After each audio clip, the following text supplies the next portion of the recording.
What's in an edit? I'm Karin with Right Now Editing, where we turn good manuscripts into great books. And I'm Pegg Thomas, multi-award winning author and editor, and we are two editors for 5 minutes. And I will start that 5 minutes now. Today, we're going to talk about the editing process. Now, Peg and I are both editors.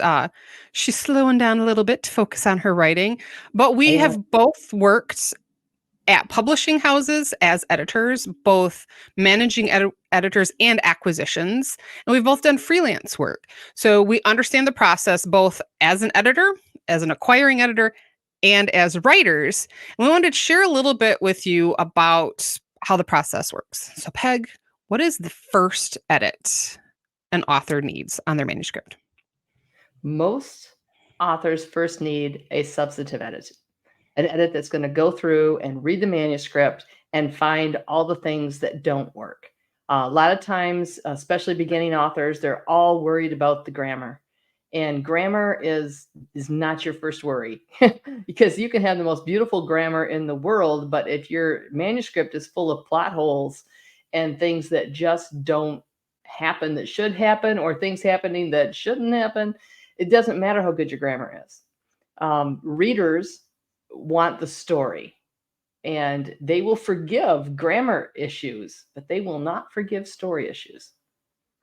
And that substantive edit is sometimes called a developmental edit. Yes. Depending on who you talk to, there might be some slight differences. But I like to call it. We seem to have 2 or 3 or 4 names for everything. Yeah. But it's going to look at what I call the big picture issues, which are going to be the plots. So do you have plot structure? Are there plot holes? Characterization, pacing, and then like the large fiction writing issues. Are you using point of view well? Are you showing and I never say cut all the telling because sometimes telling works and sometimes it's necessary, but are you doing it in the right proportions and in the right places? So that's what a substantive editor is going to look at. Because there's so much involved, it can take a while. And it also depends on whether or not your editor is a full-time editor or a part-time editor. I don't work full-time. There's a lot of other things that I do. So I only usually spend 20 to 30 hours a week on my business. So I'm not going to be able to do a full edit in 1 week because I don't work a full 40-hour week. Peg, how long did you edit per day when you were doing the substantive editing? When I have a manuscript, I do apply myself to it that week, and I will put in 30 to 45 hours on the manuscript. And it usually takes me 6, sometimes 7 days to get through it all. So I'm not working 8-hour days, but pretty darn close.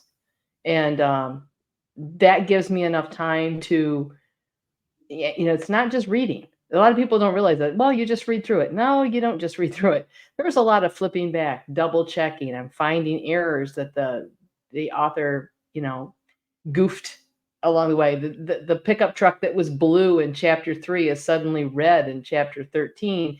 Things like that I'm constantly having to flip back and check. Did I remember that right? Did I find that right?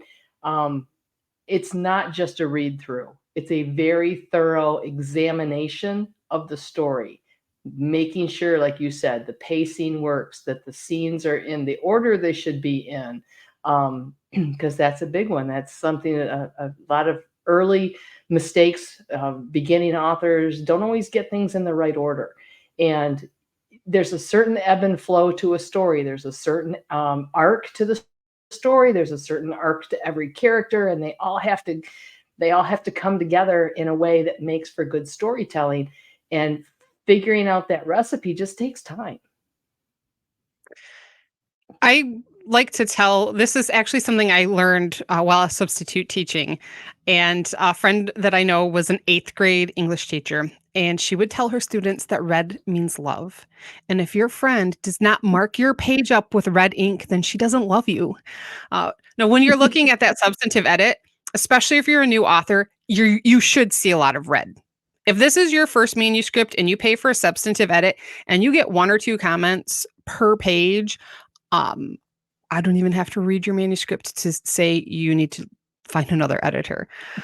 Now, this is not universal, but again, Pegg and I have worked as acquisitions editors. We've worked as freelance editors. It has been my personal experience that new authors, if this is your first, second, or third manuscript, you probably need a substantive edit.